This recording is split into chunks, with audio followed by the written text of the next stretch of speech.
اعوذ باللہ من الشیطان الرجیم بسم اللہ الرحمن الرحیم۔ آج بحمداللہ تعالی سورۃ الحج کے آخری دو رکوع ہیں، رکوع نمبر 9 اور رکوع نمبر 10۔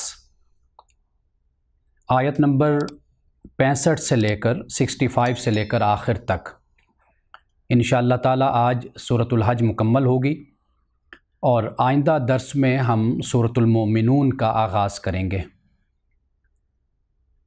سب سے پہلے تو دو آیات، آیت نمبر 65 اور 66، اس میں اللہ سبحانہ و تعالیٰ نے عذاب کی جلدی مچانے والے لوگ، جلدی کا مطالبہ کرنے والوں سے اللہ تعالیٰ نے اس میں خطاب کیا ہے، یعنی اس بات کو بیان کیا ہے کہ رب تعالیٰ بے بس اور مجبور نہیں ہے، وہ اس کائنات کا نظام چلا رہا ہے، اور اللہ تعالیٰ نے یہاں پر اپنی صفت رافت اور رحمت کو بیان کیا ہے۔ تو سب سے پہلے تو ہم ان دو آیات کا ترجمہ پڑھتے ہیں۔ اللہ تعالیٰ نے فرمایا کہ الم تر ان اللہ سخر لکم ما فی الارض والفلک تجری فی البحر بامرہ، کیا نہیں تو نے دیکھا کہ بے شک اللہ تعالیٰ نے تمہارے لیے جو کچھ بھی زمین میں ہے مسخر کیا ہے، والفلک اور کشتی کو بھی مسخر کیا ہے، تجری فی البحر بامرہ، اور وہ اس کے حکم سے سمندر میں چلتی ہے۔ اب یہاں پہ امر کا لفظ استعمال ہوا ہے، اور میں آخر میں جا کر آپ کو بتاؤں گا کہ ایک لفظ ہے امر، یہ قرآن مجید میں کن معانی اور مفاہیم میں استعمال ہوا ہے، اور اذن کا لفظ بھی استعمال ہوا، اور خلق یہ لفظ بھی قرآن مجید میں آیا ہے۔ تو امر سے مراد کیا ہے؟ یہاں پر صرف اور صرف سمپل طور پر ہم امر سے مراد یہاں پر حکم مراد لے لیتے ہیں کہ اللہ تعالیٰ کے حکم سے کشتی سمندر میں دریا میں چلتی ہے، اور جو کچھ بھی یہ جو ما ہے یہاں پہ، اس سے مراد سب کچھ جو زمین میں ہے اللہ تعالیٰ نے فرمایا کہ تمہارے لیے یعنی انسانوں کے لیے میں نے مسخر کر دیا ہے۔ وَيُمْسِكُ السَّمَاءَ أَن تَقَعَ عَلَى الْأَرْضِ إِلَّا بِإِذْنِهِ، اور آسمان کو بھی اس نے روکے ہوئے ہے، اللہ تعالیٰ تھامے ہوئے ہے، ان تقع علی الارض الا باذنہ، کہ وہ زمین پر نہیں گرتا یا گرے گا زمین پر مگر اس کے اذن سے، یعنی وہ چاہے تو پھر آسمان کا نظام الٹ پلٹ ہو جائے گا، بکھر جائے گا، آسمان گر سکتا ہے لیکن اس کے حکم سے۔ اب آپ دیکھیے کہ اسی آیت میں ایک لفظ امر بھی استعمال ہوا، اور اسی آیت میں ہی اذن کا لفظ بھی استعمال ہوا ہے، اور ان میں کیا فرق ہے یہ آخر میں جا کر، چونکہ ایک پورا یہ ایک موضوع ہے یہ، تو میں چاہتا ہوں کہ میں اس کی وضاحت صرف اس مقام پہ نہیں بلکہ ابھی آگے بھی امر امور کا لفظ بھی استعمال ہوتا ہے، اور اسی طرح آپ نے مختلف صورتوں میں آپ نے یہ لفظ پڑھا ہوگا، تو میں اس کی وضاحت آخر میں کر دوں گا۔ ان اللہ بالناس لرؤوف الرحیم، بے شک اللہ تعالیٰ لوگوں کے ساتھ یقیناً رؤوف ہے، نرمی کرنے والا ہے، رحیم ہے، رحمت کرنے والا ہے۔ رسول اللہ صلی اللہ علیہ وسلم کے لیے بھی سورۃ التوبہ میں اللہ پاک نے یہی دو الفاظ، یہ دو صفتیں بیان فرمائیں کہ آپ کو بھی اللہ تعالیٰ نے کہا کہ آپ رؤوف بھی ہیں، رحیم بھی ہیں، اور اسی طرح سورۃ الحشر میں بھی وہاں پر بھی یہ دو الفاظ آئے ہیں، دو صفتیں بیان ہوئی ہیں۔ اس کے بارے میں یہ یاد رکھ لیجئے کہ رافت یہ دفع شر کے لیے استعمال ہوتا ہے، یعنی دفع شر سے مراد یہ کہ نقصان سے بچانے کے لیے، اور رحمت یہ عطائے خیر کے لیے استعمال ہوتا ہے۔ عطائے خیر سے مراد زیادہ سے زیادہ بھلائی اور خیر اور اچھی چیزیں، اچھی باتیں عطا کرنا، یہ صفت رحیمیت کے تحت ہے، یعنی یہ رحمت ہے۔ اور رافت یہ ہے کہ شر سے، نقصان سے، ان اعمال سے، ان باتوں سے، ان کاموں سے، ان سرگرمیوں سے روکنا، بتانا کہ یہ چیزیں آپ کے لیے نقصان دہ ہیں، اور رحمت یہ ہے کہ یہ بتانا کہ یہ تمہارے لیے بہتر ہیں، یعنی خیر عطا کرنا اور شر کو دفع کرنا، یہ صفت رافت اور رحمت کے تحت ہوتا ہے۔ اللہ تعالیٰ نے یہی دو صفتیں اپنے رسول صلی اللہ علیہ وسلم کو بھی عطا کی تھی، یعنی رسول اللہ آپ نذیر بھی ہیں اور آپ بشیر بھی ہیں۔ یہی ہے کہ دفع شر آپ نے لوگوں کو خبردار کیا کہ یہ کام نقصان دہ ہیں، اور آپ نے بتایا کہ یہ کام تمہارے لیے فائدہ مند ہیں۔ اور صرف یہ نہیں ہے کہ بتایا، بلکہ شر کو دور کیا، معاشرے سے، افراد سے، اجتماعیت سے، سماج سے ان کو مٹایا، اور خیر عطا کی، معاشرے کو بھلائی عطا کی۔ رسول اللہ صلی اللہ علیہ وسلم کو اللہ تعالیٰ نے اس لیے رحمت فرمایا، رحمت للعالمین۔ اور پھر یہ ہے کہ رسول اللہ نے جو اسوہ آپ کو اللہ نے عطا کیا، اس اسوہ سے آپ نے یہ بتایا کہ کس طرح شر کو دفع کیا جاتا ہے اور کس طرح خیر عطا کی جاتی ہے۔ اور یہ دو صفتیں رسول اللہ صلی اللہ علیہ وسلم کو اللہ نے عطا کی، اور اس سے یہ معلوم ہوتا ہے کہ یہ دو صفات مخلوق اپنے اندر پیدا کر سکتی ہے، اپنی وسعت اور اپنی حد کے اندر رہتے ہوئے، بحیثیت مخلوق کے، یعنی رسول اللہ کے اسوہ حسنہ پر عمل کرتے ہوئے، آپ کی اتباع اور اطاعت کرتے ہوئے، یہ دو صفتیں ہم بھی اپنی ذات میں پیدا کر سکتے ہیں۔ یعنی اس طرح کہ ہم بھی معاشرے سے شر کو دور کریں اور معاشرے میں خیر کو پیدا کریں۔ ہمارے پاس آنے والا، ہمارے پاس بیٹھنے والا، اس سے شر دور ہو جائے، تخریب کاری اس سے دور ہو جائے، منفی سوچ اس کی ختم ہو جائے، اس کی بد کرداری، بد اخلاقی ختم ہو جائے، اور وہ ہمارے پاس آئے، بیٹھے، ہماری محفل اور مجلس سے اس کو خیر نصیب ہو، تو یہی در حقیقت رافت اور رحمت ہو جاتی ہے۔ یعنی سراپا مثبت سوچ رکھنا اور معاشرے میں تعمیری سوچ کو پیدا کرنا، یہ بھی در حقیقت رافت اور رحمت کے تحت ہے۔ اس کے بعد جو دوسری آیت ہے، آیت نمبر 66، اس میں فرمایا وَهُوَ الَّذِي أَحْيَاكُمْ، اور وہی خدا ہے کہ جس نے تمہیں پیدا کیا۔ هُوَ الَّذِي، وہی کہ جس نے، یہاں پر بات میں اصرار ہے، تاکید ہے، زور ہے بات میں، یعنی کوئی اور خدا نہیں ہے تمہارا، کوئی اور ذات نہیں ہے کہ جس نے تمہیں پیدا کیا ہو۔ ثُمَّ يُمِيتُكُمْ، پھر وہ تمہیں مارے گا، ثُمَّ يُحْيِيكُمْ، پھر وہ تمہیں زندہ کرے گا۔ إِنَّ الْإِنسَانَ لَكَفُورٌ، لیکن انسان کا کیا کیا جائے؟ انسان کا معاملہ تو یہ ہے کہ انسان ناشکرا ہے۔ آگے قرآن پاک بتاتا ہے کہ اللہ کی قدر جس طرح ان کو کرنی چاہیے تھی، اس طرح انہوں نے اللہ کی قدر نہیں کی۔ تو یہاں پر انسان سے مراد ایک تو ایز اے ہول، یعنی سب انسان، ان کی فطرت اور ان کی طبیعت کی طرف بھی اشارہ ہے، لیکن یہاں پہ خاص طور پر جو مکہ کے لوگ ہیں، کفر کرنے والے، یعنی ان کو یہاں پر خطاب کیا جاتا ہے۔ جیسے قرآن مجید میں ایک بڑی دلیل پیش کی جاتی ہے جمہوریت کے خلاف، کہا جاتا ہے کہ دیکھیں قرآن خود کہتا ہے کہ اکثر لوگ جاہل ہوتے ہیں، یا اکثر لوگ علم نہیں رکھتے یا انکار کرتے ہیں، حالانکہ وہ عرب کے معاشرے کے مطابق کہا گیا، جہاں پہ رسول اللہ صلی اللہ علیہ وسلم نے اسلام کی دعوت دی، اسلام کی طرف پکارا، تو واضح بات ہے کہ وہاں پر اکثریت انکار کرنے والوں کی موجود تھی۔ اور مدینہ میں جا کر وہاں پہ پھر کچھ مسلمان تیار ہوئے، ان میں بھی منافقین کہ جنہوں نے اسلام کا، مسلمان ہونے کا روپ دھارا تھا۔ تو قرآن مجید میں جہاں پر اکثریت کی بات کی گئی ہے، تو وہاں پر اکثریت سے ہرگز یہ مراد نہیں ہے کہ ساری انسانیت ہی، ان کی اکثریت ہی بھٹکی ہوئی ہے اور غلط راہ پر چل رہی ہے، اور اس نے کائنات کے لیے اور زمین کے لیے اور لوگوں کے لیے کچھ نہیں کیا۔ یہ ایک بڑی عجیب سی سوچ ہمارے ہاں موجود ہے۔ تو اس لیے قرآن میں جہاں پر یہ کہا گیا تو وہ خاص وہ لوگ، اس معاشرے کے رہنے والے، کہ ان کی اکثریت ایسے تھی۔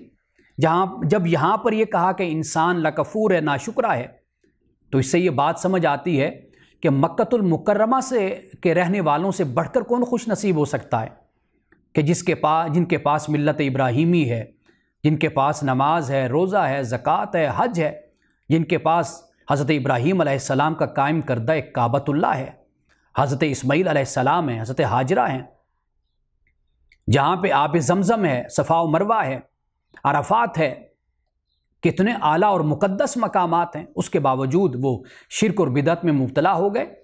تو اللہ تعالیٰ نے کہا کہ یہ لوگ تو ناشکرے ہیں۔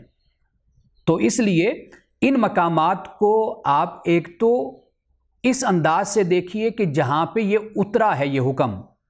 اور دوسری بات یہ ہے، یہ سوال کل بھی مجھے ایک میری اسٹوڈنٹ نے، طالبہ نے کیا، کہ وہ یہ کہہ رہی تھی کہ قرآن مجید میں جیسے مثال کے طور پر ہم سورۃ البقرہ کو پڑھتے ہیں، او کصیب من السماء فیہ ظلمات ورعد وبرق یجعلون اصابعہم، کہ آسمان سے بارش برستی ہے، پھر اس میں کڑک بھی ہوتی ہے، بجلی بھی ہوتی ہے اس میں، یعنی اس سے مراد مشکلات کی طرف ہے. اور جو سختیاں ہیں اسلام کے آنے کے بعد اور اسلام کو قبول کرنے کے بعد ایک مسلمان برداشت کرتا ہے. منافقین اس لیے کہتے تھے کہ بھئی یہ سفہا ہیں، بے وقوف لوگ ہیں، کہ کس طرح اپنی جان، اپنا مال، اپنا سب کچھ قربان کر دیتے ہیں. ہمیں دیکھو کہ ہم کتنے سمجھدار اور ذہین لوگ ہیں کہ ہم دیکھتے ہیں کہ کہاں پر ہمیں دنیاوی فائدہ ہونا ہے، کہاں پہ ہمیں مال ملنا ہے، کہاں پہ ہماری جان بچ سکتی ہے، ہم تو وہ کام کرتے ہیں. ہم تو ذہین اور سمجھدار لوگ ہیں. تو یہاں پہ تو وہ طالبہ یہ سوال کر رہی تھی کہ یہاں پر تو پھر منافق مراد ہیں، لیکن یا یہود مراد ہیں، تو ہمارے لیے اس میں کیا تعلیم ہے؟ تو میں نے انہیں کہا کہ یہ در حقیقت ایک آئینہ ہے، ایک مرر ہے. آپ اس میں اپنا چہرہ دیکھیے، اپنا کردار دیکھیے، اپنا اخلاق دیکھیے، اور اپنا احتساب، اکاؤنٹیبلٹی کرتے رہیے. قرآن مجید کو پڑھنے کا مقصود یہی ہے کہ خدا نہ خواستہ ہمارا شمار کہیں ان لوگوں میں تو نہیں ہو رہا. قرآن جیسی کتاب ہمارے پاس موجود ہے، کیا ہم نے قرآن کے ساتھ وہ حشر تو نہیں کیا جو قوم یہود نے تورات کے ساتھ کیا یا نصارہ نے انجیل کے ساتھ کیا؟ کیا وہ سلوک ہم قرآن کے ساتھ تو نہیں کر رہے؟ اگر ہم قرآن پڑھتے ہیں تو ہم نے اپنی انفرادی زندگی کو کیا قرآن کے مطابق ڈھالا یا نہیں ڈھالا؟ آج ہمارے پاس قرآن ہے، ان کے پاس تورات اور انجیل تھی. تو ہم نے یہ دیکھنا ہے کہ قرآن ایک آئینہ ہے. یہاں پر کفار و مشرکین کا ذکر ہے، یہاں پر یہود و نصارہ کا ذکر ہے، منافقین کا ذکر ہے، اور مختلف اقوام کا ذکر ہے. میں آگے چل کے آپ کو اسی امر میں ہی ایک نقطہ بتاؤں گا کہ قرآن مجید ایک آئینہ ہے ہمارے لیے کہ ہم اپنے کردار کا جائزہ لے سکتے ہیں. تو یہ نہیں ہے کہ اب زوال نہیں آ سکتا، اب کسی قوم کو عروج حاصل نہیں ہو سکتا، اب اللہ تعالیٰ کے قوانین بدل گئے، ایسا نہیں ہے. اللہ تعالیٰ نے جو قوم یہود و نصارہ سے جس سختی سے بات کی تھی اور جس نے خطاب کیا تھا، اگر وہی کردار ہمارا ہے تو وہ خطاب ہمارے لیے بھی ہے. نحن ابناء اللہ و احباؤہ، کہ ہم اللہ کے محبوب اور اللہ کے دوست ہیں. فرمایا نہیں، اگر اس طرح ہے تو پھر خدا تمہیں عذاب کیوں دیتا ہے؟ یہ بتایا کہ ایمان اور عمل یہ معیار ہے خدا کا. تو اس لیے میں یہ گزارش کر رہا ہوں کہ یہاں پہ جب یہ فرمایا کہ ان الانسان لکفور، بے شک انسان یقیناً ناشکرا ہے، تو ایک تو مکہ والوں کے لیے یہ بات ہو گئی، عرب کے رہنے والوں کے لیے بات ہوگی جو پہلے مخاطب ہیں، اور پھر اس کے بعد ہمارے لیے بھی یہ آئینہ ہے کہ ہمیں دیکھنا چاہیے کہ کہیں ایسا تو نہیں ہے کہ ہم ناشکرے ہو گئے ہیں. تو اپنا جائزہ لیتے رہنا چاہیے. تو یہاں پہ اس بات کو بیان کر دیا. اب قرآن مجید میں اللہ سبحانہ و تعالیٰ نے چند مقامات میں بیان کرنا چاہتا ہوں کہ کس طرح قوموں نے تقاضا کیا تھا، مطالبہ کیا تھا کہ عذاب کو لاؤ. قرآن پاک بیان کرتا ہے، سورۃ العنکبوت ہے، وَيَسْتَعْجِلُونَكَ بِالْعَذَابِ، آپ سے عذاب کی جلدی کا مطالبہ کرتے ہیں. وَلَوْلَا أَجَلٌ مُّسَمًّى لَجَاءَهُمُ الْعَذَابُ وَلَيَأْتِيَنَّهُمْ بَغْتَةً وَهُمْ لَا يَشْعُرُونَ، کہ فرمایا کہ یہ جو عذاب ہے نا، یہ اس کی ایک مدت مقرر ہے، اور یہ اپنی اس مدت کے پورے ہونے کے بعد یہ عذاب آتا ہے، اور اس طرح بھی آئے گا کہ تمہیں پتہ بھی نہیں چلے گا، اچانک آ جائے گا. اچانک تو انسانوں کے لیے ہے نا، کیونکہ انسان اپنے تکبر میں، اپنے غرور میں اور اپنے استکبار میں مبتلا ہوتا ہے، اور وہ یہ سمجھتا ہے کہ مجھے کون بھلا تکلیف دے سکتا ہے، مجھے کون بھلا اپنے اس منصب سے، عہدے سے ہٹا سکتا ہے، مجھے بھلا کون، میں اتنی ترقی کر گیا، اس مقام تک پہنچ گیا. لیکن اچانک ہی خدا کی طرف سے اس کا مکافات عمل کا قانون شروع ہو جاتا ہے. تو یہاں پر اس لیے فرمایا وَلَيَأْتِيَنَّهُمْ بَغْتَةً، کہ یقیناً ضرور بھی ضرور ان کے پاس وہ آئے گا، اور اچانک آئے گا، اور ان کو معلوم بھی نہیں ہوگا. اور یہ بھی فرمایا وَإِنَّ جَهَنَّمَ لَمُحِيطَةٌ بِالْكَافِرِينَ، اور بے شک جہنم یقیناً احاطہ کرنے والا ہے، کن کا؟ کافروں کا احاطہ کرنے والا ہے. اور اسی طرح اسی صورت یعنی سورۃ الحج کی آیت نمبر 47 ہے اور آیت نمبر 48 ہے، یہ دو آیات ہیں۔ یہاں پر ہم نے بات کی تھی کہ انسان کا جو ایک دن ہوتا ہے نا، اس میں انسان حوصلہ چھوڑ بیٹھتا ہے، انسان کا معاملہ تو یہ ہوتا ہے، لیکن اللہ سبحانہ و تعالیٰ 1000 سال بھی ہو جائے تو اللہ سبحانہ و تعالیٰ کی مدت طویل بھی ہو سکتی ہے۔ یعنی انسان حوصلہ چھوڑتا ہے، بے صبرہ ہو جاتا ہے، لیکن اللہ سبحانہ و تعالیٰ کی ذات بے حوصلہ اور بے صبرہ نہیں ہوتی۔ تو یہاں پر اس بات کو بیان کیا۔ اب اس کے بعد آیت نمبر ہے 34، ایک تو آیت نمبر ہے 67 اور 69، یہاں تک ہم اب آگے مطالعہ کرتے ہیں۔ یہاں پہ کیا فرمایا؟ فرمایا لِكُلِّ أُمَّةٍ، ہر امت کے لیے جعلنا منسکن، ہم نے عبادت کا ایک طریقہ مقرر کر دیا۔ اسی طرح اسی صورت کی آیت نمبر ہے 34، اگر آپ اس کا مطالعہ کریں تو وہاں پر کیا فرمایا؟ وَلِكُلِّ أُمَّةٍ جَعَلْنَا مَنْسَكًا لِيَذْكُرُوا اسْمَ اللَّهِ عَلَىٰ مَا رَزَقَهُم مِّن بَهِيمَةِ الْأَنْعَامِ فَإِلَٰهُكُمْ إِلَٰهٌ وَاحِدٌ فَلَهُ أَسْلِمُوا وَبَشِّرِ الْمُخْبِتِينَ۔ یہاں پہ منسک کا لفظ استعمال ہوا اور وہاں پہ قربانی ہے، خاص قربانی، اور یہاں پر جب منسک فرمایا تو یہاں پر عبادت کا طریقہ مراد ہے۔ اب وہ عبادت کا طریقہ ہمیں بتا دیا گیا، نماز ہے، روزہ ہے، زکوٰۃ ہے، حج ہے، تمام عبادت کے طریقے بیان کر دیے گئے۔ تو یہاں پر فرمایا کہ ہر امت کے لیے منسک ہے، عبادت کا طریقہ موجود ہے۔ اور اسی طرح ایک اور مقام پر سورۃ المائدہ ہے، اس کی آیت نمبر ہے 48، وہاں پہ فرمایا لِكُلٍّ جَعَلْنَا مِنْكُمْ شِرْعَةً وَمِنْهَاجًا، کہ ہم نے تم میں سے ہر ایک کے لیے، تم میں سے کون لوگ؟ یہود و نصارہ، مسلمان، سب کے لیے شریعت بھی ہم نے تمہارے لیے مقرر کر دی، اور تمہارے لیے منہاج، طریقہ اور راستہ بھی مقرر کر دیا۔ ایک شریعت یعنی اللہ کی طرف سے ایک جچا تلا طریقہ، مقرر کردہ طریقہ آ گیا، وہ شریعت ہو گئی۔ اور منہاج کیا ہے؟ کہ وہ پیغمبر نے اللہ کے اذن سے جو انسانیت کی رہنمائی کی، مسلمانوں کی رہنمائی کی، وہ منہاج بن گیا۔ اب یعنی منسک سے مراد ایک جگہ پر قربانی مراد ہوئی، تو یہاں پر عبادت کا طریقہ مراد ہو گیا۔ اور آپ کو معلوم ہے، یہ بات میں کئی مرتبہ بیان کر چکا کہ دین ایک ہی ہے، حضرت آدم سے لے کر رسول اللہ صلی اللہ علیہ وسلم تک، اور یہ نماز، یہ روزہ، یہ زکوٰۃ، یہ حج، اس کا تصور کسی نہ کسی شکل میں موجود رہا اور قوموں نے اس کی پیروی کی ہے۔ تو یہاں پہ فرمایا لِكُلِّ أُمَّةٍ جَعَلْنَا مَنْسَكًا هُمْ نَاسِكُوهُ، ہر امت کے لیے ہم نے مقرر کر دیا عبادت کا طریقہ، ہم ناسکوہ، جسے وہ بجا لاتے ہیں، فلا ینازعنک فی الامر، اور یہ آپ سے انہیں جھگڑا نہیں کرنا چاہیے کسی معاملے میں۔ دیکھیں یہاں پر پھر امر آ گیا، اس معاملے میں، اس امر میں انہیں آپ سے جھگڑا نہیں کرنا چاہیے۔ وَادْعُ إِلَىٰ رَبِّكَ، اور آپ اپنے رب کی طرف ان کو بلائیے۔ اِنَّكَ لَعَلَىٰ هُدًى مُسْتَقِيمٍ، بے شک آپ یقیناً سیدھی راہ پر ہیں، بالکل ٹھیک راستے پر آپ ہیں۔ وَإِن جَادَلُوكَ فَقُلِ اللَّهُ أَعْلَمُ بِمَا تَعْمَلُونَ، اور اگر یہ آپ سے مجادلہ کرتے ہیں نا، الجھتے ہیں، تو فَقُلِ اللَّهُ، تو آپ کہہ دیجئے اللہ أَعْلَمُ بِمَا تَعْمَلُونَ، زیادہ جانتا ہے جو تم کرتے ہو۔ اور اللہ يَحْكُمُ بَيْنَكُمْ يَوْمَ الْقِيَامَةِ فِيمَا كُنْتُمْ فِيهِ تَخْتَلِفُونَ، اور اللہ سبحانہ و تعالیٰ تم میں ضرور قیامت کے دن فیصلہ کرے گا اس میں جس میں تم اختلاف کر رہے ہو، اللہ تعالیٰ اس کا فیصلہ کرے گا۔ اب ان 3 آیات میں اس بات کو بیان کر دیا گیا، یعنی ایک تو بتایا گیا کہ ہر امت کا ایک طریقہ عبادت کا، اللہ تعالیٰ نے ہر امت کو بتایا اور اس نے اسی طریقے کو فالو کیا، پیغمبر نے آ کر ان کو آگاہی دی۔ اور پھر اسی طرح کفار و مشرکین مکہ میں رہتے تھے، وہاں پہ ملت ابراہیمی تھی، انہوں نے اس میں تبدیلی کی، تحریف کی، اس سے انحراف کیا اور شرک اور بدعت کا راستہ اختیار کیا، اس بات کو یہاں پر بیان کر دیا۔ اور یہی لوگ رسول اللہ صلی اللہ علیہ وسلم سے اور پھر یہود رسول اللہ سے بحث کرتے ہیں۔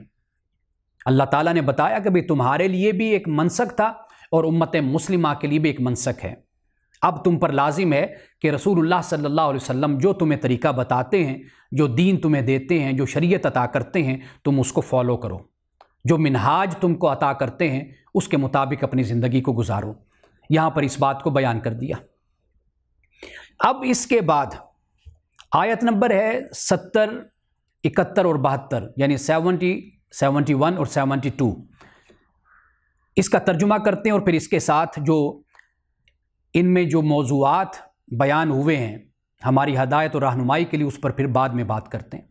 فرمایا الم تعلم ان اللہ یعلم ما فی السماء والارض، کیا تو نے نہیں جانا کہ بے شک اللہ جانتا ہے جو کچھ آسمان اور زمین میں ہے۔ ان ذالک فی کتاب، بے شک یہ سب کچھ کتاب میں ہے۔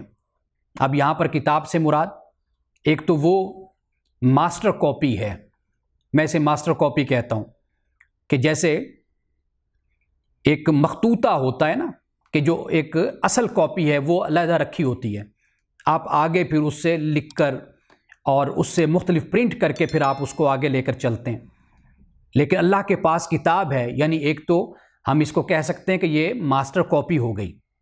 دوسرا اس سے مراد علم قدیم بھی ہے اللہ کا، علم قدیم کا لفظ میں بول رہا ہوں، یعنی ہمیشہ سے اللہ کا علم تھا، ہے اور رہے گا، یہ علم قدیم ہے۔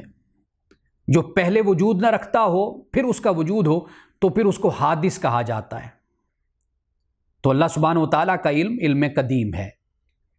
تو یا تو اس کتاب سے مراد علم قدیم مراد ہے کہ بے شک یہ سب کچھ اللہ کے علم میں موجود ہے۔ ان ذالک علی اللہ یسیر، کہ بے شک اللہ سبحانہ و تعالیٰ پر یہ سب کچھ آسان ہے۔ اب اس کے بعد فرمایا وَيَعْبُدُونَ مِن دُونِ اللَّهِ، اور یہ اللہ کے سوا عبادت کرتے ہیں مَا لَمْ يُنَزِّلْ بِهِ سُلْطَانًا، کہ جس کے اللہ تعالیٰ نے نہ تو کوئی دلیل اتاری، وَلَيْسَ لَهُم بِعِلْمٍ، اور نہ ان کے پاس اس کا کوئی علم ہے، وَمَا لِلظَّالِمِينَ مِن نَصِيرٍ، اور ان ظالموں کا کوئی مددگار نہیں ہے۔ اس کے بعد فرمایا وَإِذَا تُتْلَىٰ عَلَيْهِمْ آيَاتُنَا بَيِّنَاتٍ، اور جب ان پر آیات بینات کی تلاوت کی جاتی ہے، تَعْرِفُ فِي وُجُوهِ الَّذِينَ كَفَرُوا الْمُنكَرَ، کہ یہ جو کافر لوگ ہیں نا، ان کے چہرے دیکھنے والے ہوتے ہیں، یعنی ان کے چہروں پر تو پہچان لیتا ہے ناپسندیدگی، کراہت ان کے چہروں پر موجود ہوتی کہ یہ کیوں اللہ کی کتاب کی تلاوت کر رہے ہیں۔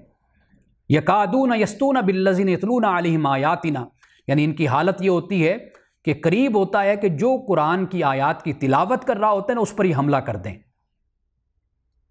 قل افانبئکم بشر من ذالکم النار، یہاں پر دیکھیے کہ بڑی وعید اور سختی کے ساتھ فرمایا کہ کیا میں تمہیں بتاؤں، خبردار کروں، تنبیہ کروں، جو سب سے زیادہ شر ہے، سب سے زیادہ نقصان دہ ہے اور سب سے زیادہ تکلیف دینے والی چیز ہے، وہ کیا ہے؟ النار، وہ آگ ہے۔ یہاں خبردار کر دیا گیا، کیوں؟ اللہ کے کلام کے مقابلے میں بغاوت کرتے تھے۔ یعنی مکۃ المکرمہ میں بے شمار واقعات موجود ہیں کہ رسول اللہ صلی اللہ علیہ وسلم پر حملہ کیا، سیدنا ابوبکر صدیق رضی اللہ تعالیٰ عنہ پر حملہ کیا، باقی صحابہ کو تکلیف پہنچائے، قرآن مجید کی تلاوت کرتے تھے، اسی بات کی ضد تھی۔ تو یہاں پر اس بات کو بیان کیا، اور اسی طرح ایک اور مقام پر فرمایا وقال الذین کفروا لا تسمعوا لهذا القرآن والغوا فیہ لعلکم تغلبون، کہ یہ کافر لوگ کہتے ہیں کہ قرآن کو مت سنو، اور جب قرآن پڑھا جائے تو پھر شور شرابہ کرو، غلغلہ کرو، لعلکم تغلبون، ممکن ہے کہ تم غالب آ جاؤ۔ آپ اندازہ کیجئے کہ قرآن کے مقابلے میں غالب آنے کا یہ انداز اختیار کیا جا رہا ہے۔ یعنی ایک مثبت، ایک علمی کام ہوتا ہے، اور اس علمی کام کے مقابلے میں منفیت کو اور غلط رویے کو اختیار کر کے اس کا مقابلہ کیا جاتا ہے۔ کیا اس سے اس کام کا توڑ ہو سکتا ہے بھلا؟ اصل کام طریقہ تو یہ ہوتا ہے کہ بھئی اگر تمہارے اندر اتنی استطاعت اور طاقت ہے تو علم کے مقابلے میں علم لے آؤ، دلیل کے مقابلے میں دلیل لے آؤ، سلطان کے مقابلے میں سلطان لے آؤ، حجت کے مقابلے میں حجت لے آؤ۔ یہ کام تو ہوتا نہیں ہے، لیکن کرنا کیا ہے؟ شور و غوغا کرو، بدتمیزی کرو، گالی گلوچ کرو، اور بے ادبی کرو، گستاخی کرو، بس اس راستے سے نیکی کے راستے کو روکنے کی کوشش کرو، اسلام کو روکنے کی کوشش کرو۔ یہ ان کا انداز تھا۔ یہاں پر دیکھیے یکادون یستون بالذین یتلون علیہم آیاتنا، کہ قریب ہے کہ یہ تلاوت کرنے والوں پر حملہ کر دیں۔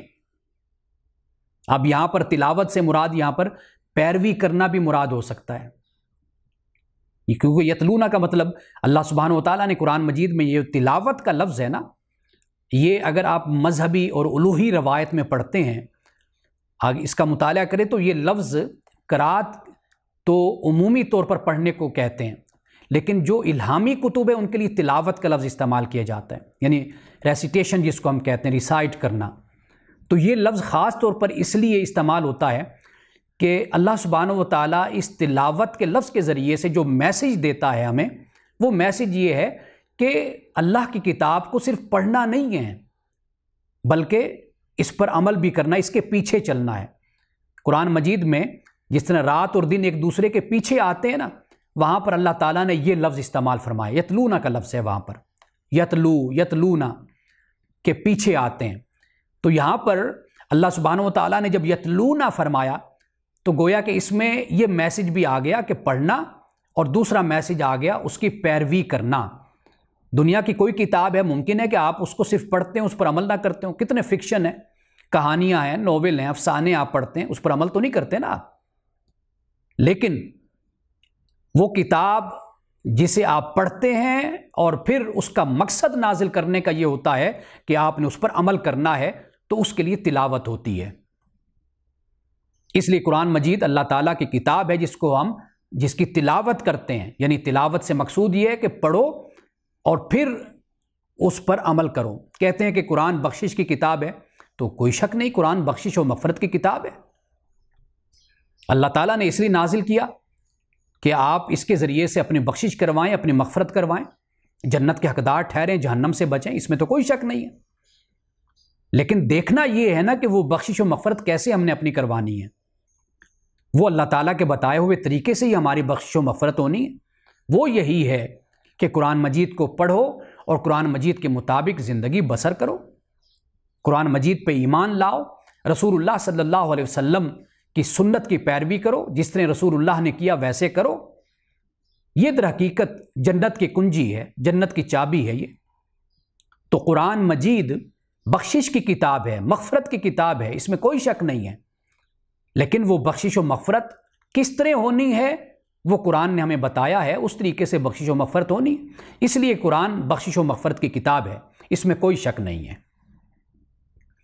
تو آگے فرمایا وعد اللہ الذین کفروا، اور اللہ تعالیٰ نے ان سے وعدہ کیا کہ جن لوگوں نے کفر کیا ہے نا، کہ یہ وبئس المصیر، اور یہ بہت ہی بری جگہ، یہ جو آگ ہے نا، اللہ تعالیٰ نے یہ کافروں سے وعدہ کیا۔ اب آپ دیکھیے کہ کس طرح سٹیپ بائی سٹیپ اللہ سبحانہ و تعالیٰ بالکل فائنل ایک بات فرما رہا ہے کہ یہ آگ ہے، اس میں تم لوگوں نے جانا ہے اگر تم اپنی ان حرکتوں سے اور اسلام کی دشمنی اور عداوت سے تم باز نہ آئے۔ یہ واضح طور پر ان کو یہ بات کہہ دی گئی، کیوں؟ اس لیے کہ ان کی طرف سے بھی مدینے میں اب جو شر پسندی تھی، مخالفت تھی، دشمنی تھی، عداوت تھی، بغض اور کینہ تھا، وہ بھی آہستہ آہستہ بڑھتا چلا جا رہا تھا۔ جیسے جیسے اسلام آگے ترقی کرتا جا رہا تھا، پھیلتا جا رہا تھا، اس کے مقابلے میں ان کی دشمنی بھی اسی طریقے سے بڑھتی چلی جا رہی تھی۔ تو جیسے ان کی دشمنی اپنے عروج پر جا رہی تھی، اسلام کے عروج پر جانے کے ساتھ ساتھ، تو اسی طرح اللہ سبحانہ و تعالیٰ کا غضب اور اللہ تعالیٰ کی وعید اور اللہ تعالیٰ کا غصہ بھی بڑھتا چلا جا رہا تھا۔ اس لیے واضح طور پر پھر ان کو اللہ تعالیٰ نے یہ وعید سنائی اور ان کو یہ دھمکی دی کہ اگر اب بھی تم باز نہ آئے تو یاد رکھو اب تمہارا وقت قریب ہوتا جا رہا ہے۔ اب اس کے بعد یہ چند باتیں میں نے یہاں پر ساتھ ہی بیان کر دی کہ کتاب سے یہاں مراد ایک تو علم قدیم ہے اللہ تعالیٰ کا، کہ جو اول دن سے، یعنی اول دن بھی ہم نہیں بول سکتے، یعنی یہ اللہ کے پاس ہے علم، اور اس کا کوئی آغاز نہیں اور اس کی کوئی انتہا نہیں، یہ وہ علم قدیم ہے۔ ہم اس کی نہ ابتدا کو جانتے ہیں، نہ ہم اس کی انتہا کو جانتے ہیں۔ یا اس سے مراد، کتاب سے مراد یعنی ماسٹر کاپی ہے۔ اللہ سبحانہ و تعالیٰ کے ہاں پورا ایک ریکارڈ ہمارا موجود ہے، قیامت کے دن وہ سب کچھ ہمارے سامنے ہوگا۔ سورۃ النور میں اللہ سبحانہ و تعالیٰ فرماتا ہے یوم تشہد علیہم السنتہم وایدیہم وارجلہم بما کانوا یعملون، کہ یہ قیامت کا وہ دن ہے کہ جس دن ان کے خلاف ان کی زبانیں، ان کے ہاتھ اور پاؤں جو یہ کرتے تھے خلاف ان کے گواہی دیں گے۔ آج کی مثال دیکھ لیجئے کہ سی سی ٹی وی کیمرہ ہے، کوئی بھی ایسی ویڈیو ہمارے سامنے آتی ہے جو ایک مجرمانہ اس میں ایک عمل ہوتا ہے، فعل ہوتا ہے، آپ دیکھیے کہ کس طرح پھر مجرم پکڑا جاتا ہے۔ ابھی 1-2 دن پہلے ایک شخص نے ایسی حرکت کی، اس کی ویڈیو سامنے آ گئی اور پولیس نے اس کو فوراً پکڑ لیا، ایک ہی دن کے اندر اس کو گرفتار کر لیا۔ یعنی اب آپ دیکھیے، اب وہ اس سے انکار تو نہیں کر سکتا نا کہ جی میں نہیں ہوں، یہ میرا چہرہ نہیں ہے، یہ میرے ہاتھ نہیں ہے، یہ میرے پاؤں نہیں ہیں۔ وہ پکڑا گیا۔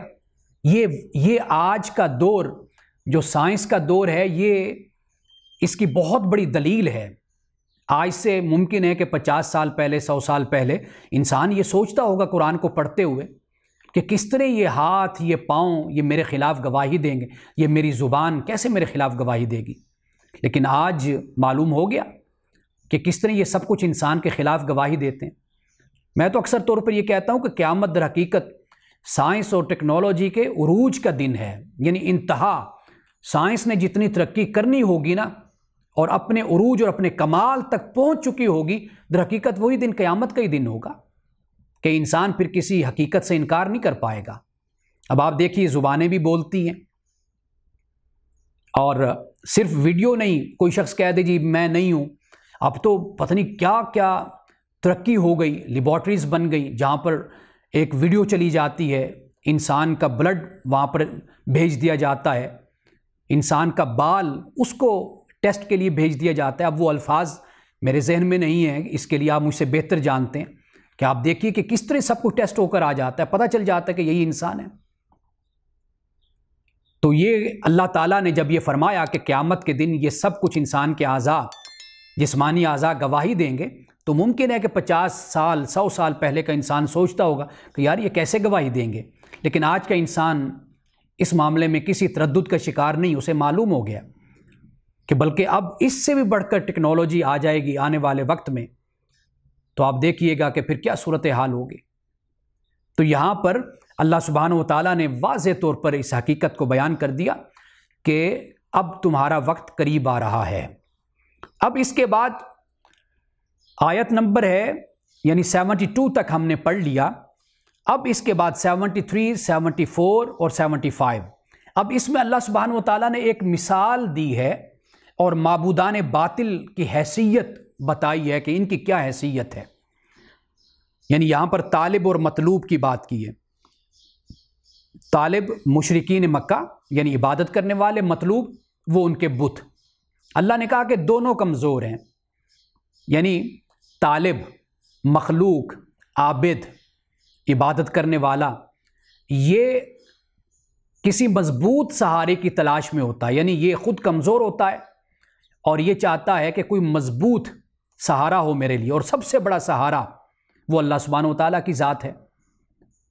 اب یہ کرتے کیا ہیں؟ اللہ کی ذات کو چھوڑ کر معبودان باطل کی طرف جاتے ہیں جو خود کمزور ہیں، ان سے بھی زیادہ کمزور ہیں، وہ بھلا ان کی کیا مدد کریں گے؟ اس لیے اللہ نے فرمایا کہ ضعف الطالب والمطلوب، کہ یہ طالب اور مطلوب دونوں کتنے کمزور ہیں۔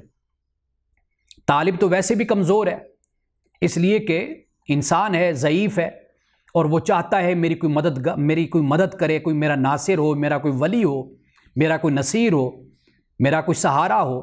لیکن وہ کس کو جا کر سہارا بناتا ہے؟ اپنے سے بھی گئے گزری چیز کو۔ وہ کیا ہے؟ وہ بت ہے۔ انسان تو پہلے کمزور ہوا، اب جس کو سہارا بنایا مطلوب، وہ بھی کمزور نکلا۔ تو اللہ نے فرمایا ضعف الطالب والمطلوب، کتنا طالب اور کتنا یہ مطلوب کمزور ہے۔ اب اس کے بعد یہاں ہم تلاوت کرتے ہیں۔ فرمایا یا ایھا الناس، اے لوگو، ضرب مثل فاستمعوا لہ، کہ مثال دی گئی، سنو ذرا اس مثال کو۔ ان الذین تدعون من دون اللہ، بے شک جنہیں تم پکارتے ہو نا اللہ کو چھوڑ کر، لن یخلقوا ذبابا، یہ ایسے ہیں کہ یہ تو ایک مکھی بھی نہیں پیدا کر سکتے، ولا اجتمعوا لہ، اگرچہ یہ سب کے سب جمع ہو جائیں پھر بھی ایک مکھی نہیں بنا سکتے۔ وَإِن يَسْلُبْهُمُ الذُّبَابُ شَيْئًا لَا يَسْتَنقِذُوهُ مِنْهُ، ان کی اور بے چارگی اور بے بسی کا اظہار یہاں پر فرما دیا۔ فرمایا کہ اگر ایک مکھی بھی ان سے کچھ چھین کر لے جائے نا، یعنی جس طرح ان کے دربار میں ان کی بارگاہ میں جس طرح کوئی میٹھا پکا کے لے آتے ہیں، کوئی حلوہ لے آتا ہے، کوئی کچھ لے آتا ہے، اب اس میٹھے میں سے ایک مکھی آتی ہے اور وہاں سے اپنے پروں میں، اپنے پاؤں میں آپ کہہ لیجئے کہ چھوٹا سا کتنا ہے جو اس کے وہ اٹھا سکتی ہے، وہ اٹھا کر چلی جاتی ہے۔ تو اللہ کہتا ہے لا یستنقذوا منہ، ان سے اگر مکھی کوئی چیز چھین لیتی ہے نا، یہ اس مکھی سے واپس بھی نہیں لے سکتے، اتنے یہ کمزور ہیں۔ ضعف الطالب والمطلوب، کہ کتنے یہ طالب کمزور ہے اور کتنا یہ مطلوب کمزور ہے۔ اب اس کے بعد دیکھیے کہ اللہ پاک کیا فرماتا ہے، فرمایا ما قدر اللہ حق قدرہ، اور نہیں انہوں نے اللہ کی قدر جانی کہ جیسے ان کو اللہ کی قدر جاننی چاہیے تھی، یعنی اس طرح یہ اللہ کی انہوں نے قدر نہیں کی۔ یہ اللہ نے کیوں فرمایا؟ اس لیے فرمایا کہ انسان اللہ کے در کو چھوڑ کر، یعنی وہ صرف قدرت والا نہیں ہے، وہ صرف قدیر نہیں ہے، قادر نہیں ہے، وہ رحیم بھی ہے، کریم بھی ہے، وہ رازق بھی ہے، رزاق بھی ہے، وہ خالق بھی ہے، خلاق بھی ہے، وہ مالک ہے۔ ساری صفات کا منبع اور مرکز اور وہی ذات ہے، اللہ کی ذات ہے، لیکن انسان اتنا ناشکرا ہے کہ پھر اس کو چھوڑ کر اللہ پاک کیا فرماتا ہے کہ انہوں نے اللہ کی قدر نہیں کی کہ جیسے ان کو قدر کرنی چاہیے تھے۔ ان اللہ لقوی عزیز، بے شک اللہ تعالیٰ یقیناً قوی ہے اور غالب ہے، اللہ سبحانہ و تعالیٰ کی ذات۔ اب اس کے بعد فرمایا اللہ یستفی من الملائکۃ رسلا ومن الناس، اللہ تعالیٰ ملائکہ سے اور انسانوں میں سے رسول کو چنتا ہے، یعنی اپنے پیغام پہنچانے والوں کا انتخاب کرتا ہے، ملائکہ سے بھی کرتا ہے، حضرت جبریل علیہ السلام ہے اور بھی فرشتے ہیں، اور اسی طرح انسانوں میں سے بھی منتخب کرتا ہے، جیسے حضرت آدم سے لے کر رسول اللہ صلی اللہ علیہ وسلم تک اللہ تعالیٰ نے اپنے پیغمبروں کا انتخاب کیا۔ ان اللہ سمیع بصیر، بے شک اللہ تعالیٰ سمیع ہے، بصیر ہے۔ یعلم ما بین ایدیہم وما خلفہم، وہ جانتا ہے جو کچھ ان کے آگے ہے، وما خلفہم، اور جو ان کے پیچھے ہے، یعنی جو ظاہر ہے، جو پوشیدہ ہے، جو وہ بھیج چکے، جو وہ بھیجنے والے ہیں، جو ان کے آگے ماضی ہے، جو ان کے پیچھے آنے والا جو ہے، سب ہر زمانے سے اللہ سبحانہ و تعالیٰ کی ذات واقف ہے۔ وَإِلَى اللَّهِ تُرْجَعُ الْأُمُورُ، اور اللہ ہی کی طرف سب امور لوٹنے والے ہیں۔ اب یہاں پر دیکھیے امور کا لفظ آ گیا، یہ امر کی جمع ہو گئی۔ اب اس کے بعد آیت نمبر یعنی 77 اور 78، اب یوں سمجھیے کہ یہ پوری سورت کا خلاصہ ہو جاتا ہے۔ کیوں؟ اس لیے کہ اللہ سبحانہ و تعالیٰ نے کفار و مشرکین کے رسوم و بدعات کا ذکر کیا، حج کے حوالے سے جو انہوں نے تبدیلیاں کر لی، اور نسلی تفوق کی بنیاد پر غریبوں کے لیے عرفات کی طرف جانا وہ ٹھیک ہو گیا، خود عرفات میں نہیں جانا اور ایک جگہ پر آ کر بیٹھ جانا ہے مزدلفہ میں، یہ انہوں نے رویہ اختیار کیا، اور پھر خود ہی بدعات کو متعارف بھی کروایا، بتوں کو درمیان میں لے آئے اور کعبۃ اللہ میں 360 بت نصب کر دیے، پھر وہاں پر جانوروں کی قربانی، پھر جانوروں میں بھی تقسیم کر دی۔ یہ سب کچھ انہوں نے اپنی جہالت اور اپنی لا علمی اور اللہ کے دین سے دوری کی بنیاد پر یہ سب کچھ کیا، یہ سب کچھ اللہ نے بیان کیا۔ پھر اس کے بعد رسول اللہ صلی اللہ علیہ وسلم تشریف لے آئے، اللہ کا قرآن اترا۔ اب اس دوران جو انہوں نے اسلام کی دشمنی اختیار کی اور جس طریقے سے انہوں نے مسلمانوں کے ساتھ سلوک کیا، وہ سارا ہم نے بیان کیا سورۃ الحج میں۔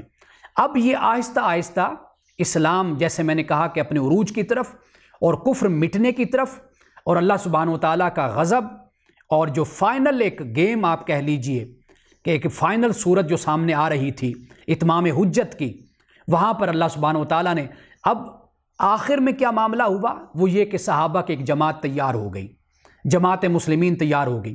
کنتم خیر امت اخرجت للناس تامرون بالمعروف وتنہون عن المنکر، کہ لوگوں میں سے بہترین امت اللہ تعالیٰ نے تمہیں بنایا ہے اے میرے رسول کے صحابہ۔ اب جب یہ جماعت تیار ہو گئی، اب اللہ تعالیٰ نے اب دیکھیے کہ ان سے کیا فرمایا، فرمایا یا ایھا الذین آمنوا ارکعوا واسجدوا واعبدوا ربکم وافعلوا الخیر لعلکم تفلحون، اے ایمان والو رکوع کرو، سجدہ کرو وَاعْبُدُوا رَبَّكُمْ، اپنے رب کی عبادت کرو، وَافْعَلُوا الْخَيْرَ لَعَلَّكُمْ تُفْلِحُونَ، اور خیر کے کام کرو تاکہ تم فلاح پا جاؤ۔ یعنی اب آپ دیکھ لیجئے کہ گزشتہ اقوام کا کردار اور کریکٹر، اللہ کے دین کے ساتھ ان کا سلوک اور رویہ، بے شک اس میں یہود ہیں، نصارہ ہیں، اس میں مشرکین ہیں، سب کے سب آ گئے۔ اب یہ مسلمانوں سے کہا کہ ایمان والو، اگر تمہارا انتخاب اللہ نے کیا ہے نا، تو اب تم نے ان باتوں کا خیال کرنا ہے۔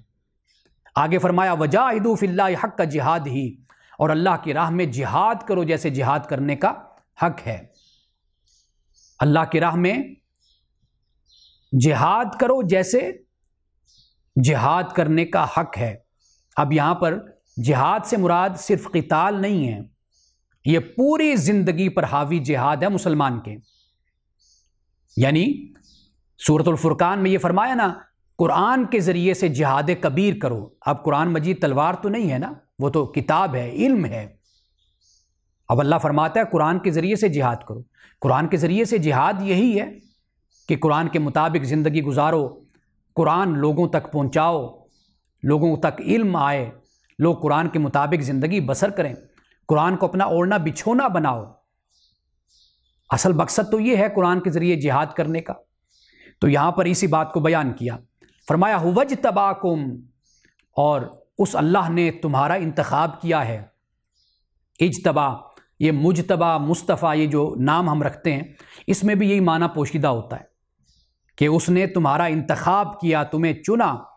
اور یہ بات یاد رکھ لو کہ وَمَا جَعَلَ عَلَيْكُمْ فِي الدِّينِ مِنْ حَرَجٍ، جو اللہ نے تمہیں دین دیا ہے نا، اس میں کسی قسم کی کوئی تنگی نہیں ہے، کوئی رکاوٹ نہیں ہے، کوئی حرج نہیں ہے اس میں۔ ملت ابیکم ابراہیم، اور یہ دین ہے تمہارے باپ ابراہیم کا۔ هو سماکم المسلمین، اور اس خدا نے تمہارا نام کیا رکھا؟ مسلم رکھا ہے۔ یہ کیوں فرمایا؟ اس لیے کہ قوم یہود، نصارہ اور مشرکین، انہوں نے مختلف ٹائٹل اختیار کر لیے تھے۔ آپ ذرا یہود کی خاص طور پر تاریخ پڑھ کر دیکھیے، انہوں نے تو یہودیت کو ایک نسلی مذہب بنا لیا تھا۔ جیسے آج ہم لفظ مسلم سے یہی سمجھتے ہیں کہ بس ہم ہی ہیں، یعنی بے شک ہم جیسے بھی ہیں تو لہٰذا ہم مسلم ہیں۔ تو نسلی تفوق اور نسلی قبضہ نہیں ہے دین پر، نہ ہو سکتا ہے کبھی۔ تو اس لیے اللہ نے کیا فرمایا کہ تمہارا نام مسلم رکھا ہے۔ اس بات کو یاد رکھو، یعنی نہ اللہ نے بریلوی رکھا، نہ دیوبندی رکھا، نہ اہل حدیث، نہ وہابی، نہ شیعہ، یہ اللہ نے نام نہیں دیے۔ اللہ نے کیا نام دیا ہے؟ اللہ نے مسلم نام دیا، اس کو اختیار کرو۔ اول روز سے قرآن مجید پڑھ کے دیکھ لیجئے، اول روز سے حضرت آدم سے لے کر رسول اللہ تک ایک ہی نام ہے، مسلم یا مومن، مسلم مومن، مسلم مومن۔ اس کے علاوہ کوئی تیسرا ٹائٹل قرآن مجید میں بیان نہیں ہے۔ اور مسلم اور مومن میں کیا فرق ہے، یہ میں نے آپ کو پہلے بتایا تھا کہ ظاہر کا سفر باطن کی طرف چلتا ہے، باطن کا سفر ظاہر کی طرف آتا ہے۔ مسلم کیا ہے؟ ظاہر کا سفر ہے، اور مومن کیا ہے؟ باطن کا سفر ہے۔ ایک مسلمان ہوتا ہے تو وہ پھر ایمان کی طرف اس کا سفر ہوتا ہے۔ اگر ایمان کی طرف ہے تو ایمان سے اسلام کی طرف ہے، یعنی یہ دونوں یوں کہہ لیجئے کہ جڑواں ہیں، یہ دونوں، ان دونوں کو اکٹھا ہونا ہے۔ ایسا نہیں ہو سکتا کہ ایک شخص خود کو مسلمان کہہ رہا ہو اور پھر وہ مومن نہ ہو، تو وہ کیسا مسلمان ہوگا؟ ایک شخص کہے جی میں مومن ہوں جی، لیکن اس میں اسلام ظاہری طور پر نظر نہ آئے، تو وہ کیسا مومن ہو سکتا ہے؟ تو اس لیے ظاہر سے ایک انسان کا سفر شروع ہوتا ہے باطن کی طرف، اور باطن سے شروع ہوتا ہے ظاہر کی طرف۔ ہمارا ٹائٹل یہی ہے۔ بدقسمتی یہ ہے کہ اگر آج آپ یہ بات کر کے کسی سے دیکھ لیں اور آپ کو جواب کیا ملے گا؟ جی وہ ٹھیک ہے، آپ یہ بتائیے کہ آپ کا تعلق اس فرقے سے ہے، یعنی یہ اب آپ کے لیے ایک الزام بن جاتا ہے کہ اگر آپ اپنے آپ کو مسلم اپنے آپ کو کہتے ہیں تو بدقسمتی ہے یہ۔ اور ایسا بھی آپ دیکھیے کہ اگر آپ قرآن کی بات کریں تو گمراہ خیال کیا جاتا ہے۔ اگر آپ کہیں نا کہ قرآن پڑھیے، قرآن سمجھیے اور قرآن کی طرف آئیے، تو کہا جاتا ہے کہ یہ اہل قرآن ہیں۔ احادیث میں ہم پڑھتے ہیں تو اہل قرآن کا لفظ مثبت استعمال ہوا ہے۔ رسول اللہ صلی اللہ علیہ وسلم کا یعنی پسندیدہ گروہ اور جماعت اہل القرآن ہیں، قرآن والے ہیں۔ لیکن یہ الفاظ ہمارے ہاں ایسے استعمال ہونے لگے کہ اب یہ کہتے ہوئے بھی شرم آتی ہے کہ انسان کہے جی میں قرآن پڑھتا ہوں یا قرآن کا ذوق رکھتا ہوں یا قرآن کو سمجھتا ہوں یا قرآن کی بات میں لوگوں تک پہنچاتا ہوں۔ اللہ سبحانہ و تعالیٰ نے ہمیں جو ٹائٹل دیا من قبل، فرمایا پہلے سے ہی یہ بات ہے کہ تمہیں اللہ نے مسلم تمہیں نام دیا ہے۔ وفی ھذا لیکون الرسول شہیدا علیکم وتکونوا شہداء علی الناس، تاکہ رسول تم پر گواہ ہو اور تم لوگوں پر گواہ بن جاؤ۔ اب یہ بہت بڑی ذمہ داری ہے مسلمانوں کی۔ صحابہ نے یہی کردار ادا کیا کہ جو دین اللہ کے رسول نے ان تک پہنچایا، انہوں نے وہ دین انسانیت تک پہنچایا۔ اب ہم بحیثیت مسلمان اس بات کے پابند ہیں، اگر ہم اللہ کے دین کو ماننے والے ہیں اور اللہ کے دین کو اختیار کرنے والے ہیں، تو یہ پھر میری اور آپ کی ذمہ داری ہے کہ ہم لوگوں تک اللہ کے دین کو پہنچائیں۔ فَأَقِیمُوا الصَّلَاةَ وَآتُوا الزَّکَاةَ وَاعْتَصِمُوا بِاللَّهِ، نماز قائم کرو، زکوٰۃ ادا کرو اور اللہ کی رسی کو مضبوطی سے تھامے رکھو۔ یہاں پر صرف فرمایا اللہ کو مضبوطی سے تھام لو۔ اللہ کو مضبوطی سے تھامنے سے مراد کیا ہے؟ قرآن ہے اور رسول اللہ صلی اللہ علیہ وسلم کی سنت ہے۔ هو مولاکم، وہی تمہارا مولا ہے۔ فنعم المولا ونعم النصیر، کہ وہ کتنا ہی اچھا مالک ہے اور کتنا ہی اچھا مددگار ہے۔ اب ان احکامات کو میں ذرا مختصر آپ کے سامنے رکھ دیتا ہوں۔ یعنی ایک تو بات بیان کر دی رکوع کی، اور دوسری بات بیان کی سجدے کی، اور تیسری بات اللہ کی عبادت کی اور نیکی کے کام کرنے کی۔ یعنی یوں سمجھ لیجئے کہ پہلے ایک خاص کو بیان کیا، خاص کے بعد پھر عام کو بیان کر دیا، اور آخر میں جب وفعلوا الخیر فرمایا کہ اچھے کام کرو، تو اس میں پھر جو پیچھے باتیں بیان فرمائی وہ سب اس میں جمع ہو گئیں۔ عبادت بھی اس میں آ گئی، سجدہ بھی آ گیا، رکوع بھی آ گیا، سب کچھ اس میں شامل ہو گیا۔ اس کے بعد کیا فرمایا؟ جہاد۔